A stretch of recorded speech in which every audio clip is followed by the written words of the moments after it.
This is more of a guide to how you can make much more interesting compositions through playing with the elements within your photographs. And reflections are one of the great ways that you can do that. And I really like to use reflections in my photographs.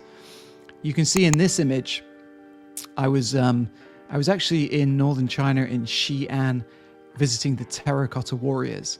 And this young girl was pressed up against this glass case looking at the display inside.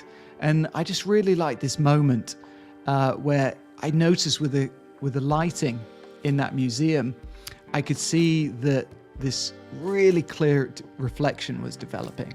So I pushed my camera right up against the reflection and then made sure that the line of the glass cabinet fell right in the middle of the frame. So I had this really lovely balance and symmetry. And symmetry is a classic composition technique. And so I used the reflection to create that effect. So we've got this really nice symmetry in the photo by using the reflection of the glass. But of course, you can also use reflections in water as well. You can see in this image that I took in Tuvalu in the South Pacific. I spotted these people playing volleyball in the street. And as I was doing that, I noticed this puddle, huge puddle, because Tuvalu has an issue with flooding. And I was there covering a story about flooding. And so I wanted to communicate the relationship between the flooding in Tuvalu and daily life. And so as I was photographing these people playing volleyball, I noticed this huge puddle. And so I got down really, really low, put my camera almost on the water, literally a couple of centimeters above the water. And again, I framed it with that symmetry, putting the kind of the horizon line of the ground right in the middle of the frame, and just waited for that person to jump up in the air, because I saw them doing it multiple times. And I waited for that moment where they jumped up, and I managed to get this frame. Again, silhouettes. We were just talking about silhouettes before. And capturing this moment, combining the reflection, the symmetry, and you have the silhouette, and you have the moment to make, a really interesting image. And this is one of the images that I'm quite proud of. One of my favorite images. But sometimes a reflection doesn't have to be overly complicated. You just sometimes can just point your camera down at some water, at a puddle, and just look for what is reflected in that puddle. Compose it in a well-balanced way. And sometimes you can get something really interesting just from a very, very simple reflection and simple composition. And obviously water, especially still water, obviously moving water, if you have lots of waves, it's not going to work as well. Anything around still water, puddles, lakes, where the water isn't moving, if you find yourself in that situation, your kind of radar in your mind should be going up for, reflections. This is a good opportunity, reflections. If you're near glass, you should be thinking, glass, reflections, look for reflections. If you see a hole in the wall, you should be thinking, frame in a frame, opportunity here. So when you know these techniques, these should all be kind of like logging in the back of your mind, so that when you are out next taking pictures, you'll start to recognize the situations that might be suited to using these techniques and creating more interesting pictures. Mirrors, of course. So we've covered glass, we've covered water, and mirrors are an obvious way that you can also get good reflections and good reflections in your pictures. This image is fairly self-obvious. I was in a little car park with motorbikes, and I spotted that if I angled myself above one motorbike and took a picture through the mirror, I could actually just wait for people to pass on the road to take the picture at that moment while they were passing in the reflection. And that's what I did in this picture. It was kind of nice how I was taking a picture through the mirror of a motorbike and got the image of the motorbike passing. That was a really nice kind of lucky little moment. But again, I found that situation, I saw the reflection, I composed it and I waited. And that's a technique that I use quite often. So keep an eye out whenever you're walking around taking pictures. Look for those reflections. You never know where they might be. And try to use those reflections in an interesting way to make more interesting compositions. If you're shooting through the glass, you can make interesting compositions as well. Sometimes if you press yourself up against the glass, you can get one effect, but maybe you can go at a 90-degree angle to the glass and create a little bit of a different effect. Maybe you can, like in this picture, I found a reflection that I liked, which is a shop window reflecting this old traditional Chinese building. And then I waited for someone to walk in the foreground to get this, much more interesting composition and angle.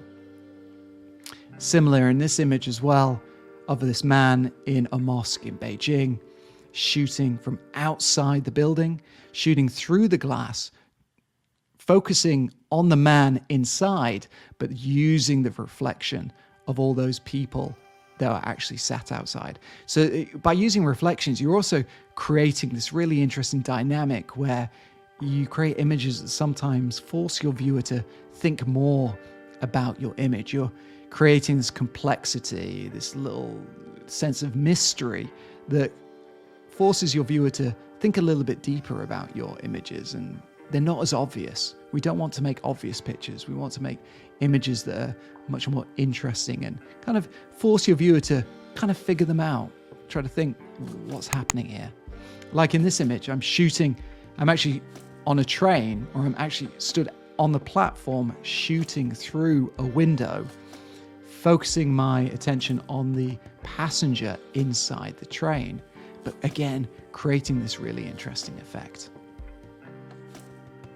So whenever you're out taking pictures, think about those reflections. If you're near glass, if you're near still water, if you're near mirrors, these, again, your radar should go up. These are great opportunities to try to play with reflections. So look for them. Here are these tips. Look for reflections whenever you're near glass, mirrors, or still water, as I just mentioned. Get your camera close to the reflective surface. That's always good for heightening the effect of these pictures. And use the other photographic techniques. Wait for those moments. Use color. Try to play with those different elements to create more interesting pictures. Okay, let's go on to your comments and questions about this. We've got one more technique to finish off. We just passed the hour mark, so we're covering a lot of content today. A quick question here that we got from Sarah Studio. How to get a frame in nature? Okay, that's a good question. I don't really do nature photography. A lot of my photography is kind of out on the street doing photojournalism. But I guess in nature photography, if you're trying to use a frame in a frame, you've got to look for things within nature. So you might think about, the position of branches in a tree. Maybe you're photographing a bird that's sitting in the tree, and you look in the branches and their position, they fall in a way that creates a frame. Perhaps that might be a way to capture a frame in a frame. Or maybe if you're shooting, I don't know if you've seen some of those pictures where there's like a aeroplane flying in front of the moon. Maybe you catch a bird flying in front of the sun or the moon, or flying in front of something that creates that frame. Within nature, you've got to try to be a little bit more creative and just look for those things within nature that might provide you with a frame and might provide you with an opportunity to do that technique. Okay, let's just go on to these comments from the main video. At Debbie Watkins 133 said, "Great advice. I find shooting through glass quite tricky. Any tips?" I would say the main tip that I'd give you is to make sure that you pick a focal point within the glass. So if you're shooting through the glass, find that subject on the other side of the glass that you want to focus your viewer's attention on. If you go back a little bit, you'll remember the image of the old man in a mosque in Beijing. He's off to the left. I'm focusing on him first, and then I'm kind of moving and just trying to find my best position and trying to get the best picture.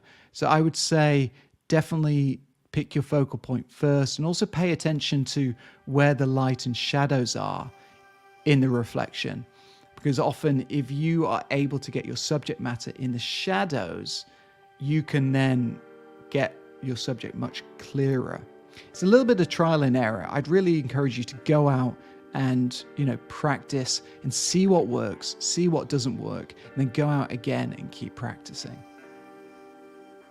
Okay, at Blanchot9370 says, I appreciate the advice and the intention, but frame within a frame and reflections are very basic techniques.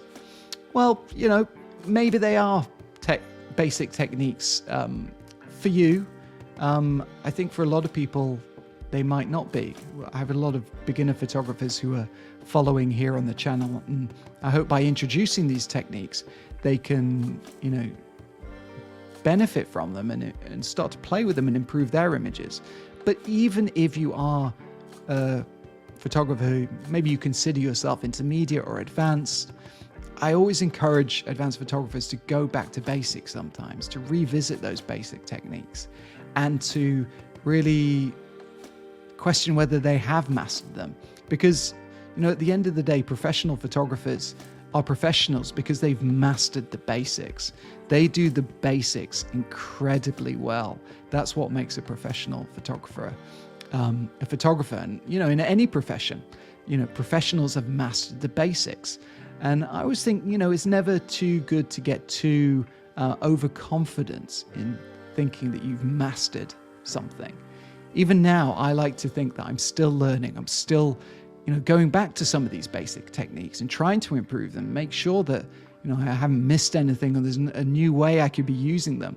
I never want to close my mind off too much to what might be, quote unquote, a beginner technique or a basic technique.